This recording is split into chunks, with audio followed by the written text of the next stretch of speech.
شما به فرزندتان همه چیز را میدهید، اما یک چیز هست، شاید یک چیز را ناخواسته از او میگیرید، قابلیت مستقل شدن را.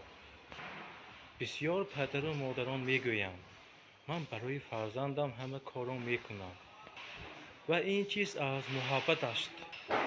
لیکن شما وقتی هر یک پرابلم به جای او حل میکنید، هر یک قرار رو به جای او حل میکنید، حتی خطاهایش را نمیگذارید. کودکان و نورسان در همین حالت به یک چیز عادت میکنند، آنها آهسته آهسته کلان میشوند، اما به خودشان باوریشان کم میشود. فرزند به شما نه تنها برای محافظت شدن نیاز دارد، بلکه وی به شانس دادن در کار که خودش فکر کند، خودش پرابلم‌های حل کند، بعضا خطاها کند، خودش کوشش بیند. بعضا محبت این نیست که همه تو راه تازه کنیم.